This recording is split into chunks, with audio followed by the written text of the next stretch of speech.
It gives me immense pleasure to be present on this grand stage addressing you all on the historic occasion of the National Science Day.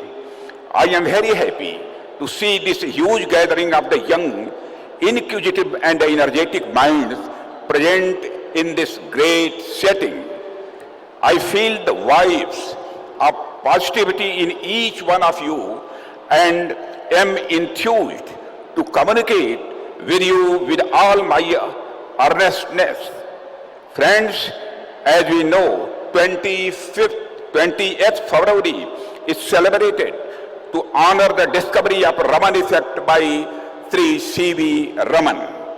On this day, in 1928, Sri Raman discovered that when light is scattered by the molecules, it undergoes change in wavelength. This discovery was significant in physics and earned Sri Raman the Nobel Prize in 1930. The day is celebrated as National Science Day since 1986 with the aim to inspire people, to pursue scientific knowledge and to emphasize the role science plays in shaping our present and our future. Friends, I think this is the great occasion for us. Friends, the National Science Day is one such occasion which not only commemorates the achievements of our scientists, but also encourages the younger generations to take up science and innovation for national development.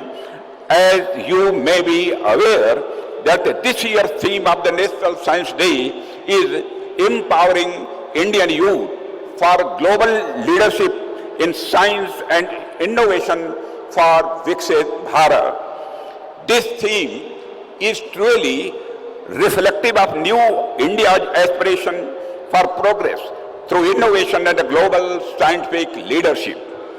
Friends, I would like to share with you a special affinity that I personally have with this subject. I have been a student of science in my academic years and was a lecturer in physics early on before entering public life. The day resonates with my own journey, reminding me of the power of curiosity, questioning, and exploration, the very foundation of modern science. Friends, it has been my lifelong endeavor to encourage these values, knowing that they are the driving force behind innovation and progress.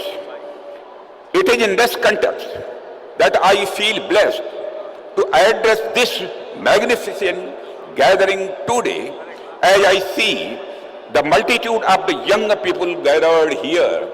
I would like to start with a brief historical perspective of human evolution.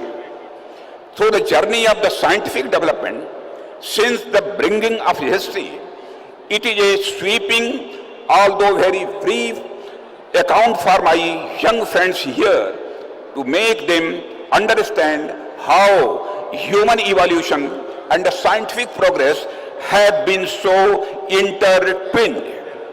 Friends, as some of you would be aware, life started on Earth some 4 billion years ago when some organisms came into being. Throughout this incredibly long journey since, these organisms diversified and multiplied into species of the innumerable forms.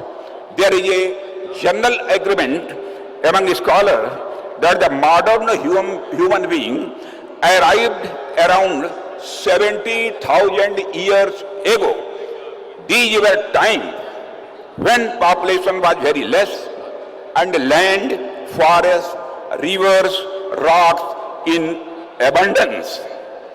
Man was a hunter or a gatherer of what the nature had endowed the earth with. People had all the resources on earth and very little requirement. But the scene changed around 12,000 years back When agricultural revolution takes place, people back then took the first step to sow, nurture and harvest.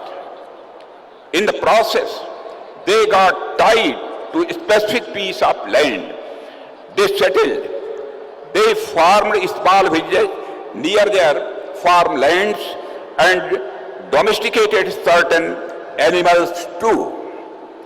This continued for a long time. When nothing changed much, history remained almost static. What changed was the space, a life which earlier covered vast expanse of land as gatherer-hunter contracted to the village and the farm up surrounding it. Friends, then about 5 years or so back, the scientific and industrial revolution happened. This further restricted the life largely to towns and cities, where new industries were coming up. With this, life contracted to further limited space. This was a phase of unprecedented material development through scientific and industrial discoveries and inventions. Life changed forever, and we are all products of these scientific discoveries and innovations. Friends, we have not stopped there. What we were witnessing for some 2 or 3 decades in another phase of the human development is the technological revolution. In a mind-boggling phase of the scientific and the technological development, we are now witnessing every day transformative scientific innovations which are influencing our lives in unprecedented ways. The shrinking human space I was talking about just now has in many important aspects ceased to exist now. Today, we are living in cyberspace, working on a cloud, talking to intelligent machines. The physical is getting miniaturized and virtually expanding like the universe. Life has virtually shrunk to a mobile handset. Friends, India was no exception to this development. In fact, it will not be a hyperbole to say that the first nation to have cultivated science was India, our country. Indians had profound knowledge about the heliocentric model of the solar system, value of pi, and the decimal system. It was a fact that we knew the solution to indeterminate equations long before Copernicus and his European contemporaries. Friends, Indian mathematics gave the world the numerals we all use today. Pioneering scholars such as Aryabhatta, Bhaskaracharya, Brahmagupta, Bhatteshwaracharya, Sridharacharya, Sripati Madhavacharya, and many others made significant contributions. Friends, why I am telling you this? To make you understand that when India prospered in science, its economy prospered too. When science flourished in India, India flourished in ancient times. But as the destiny had it, India at the time of the independence was both capital scarce and technology scarce. It was also poor in skilled human resource. And India was a low growth economy. Under the circumstances, it was understood that science was the way forward to improve the rates of the economic development essential for a self-generating economy in industry as well as in agriculture. But the growth and application of science and technology remained slow and patchy in the initial decades of independence. The first real transformation came in agriculture sector with application of science in what came to be called the Green Revolution. It removed the perennial food grain scarcity in our country. Application of science led to self-sufficiency in agricultural production in India. And this was the first breakthrough in our march to development.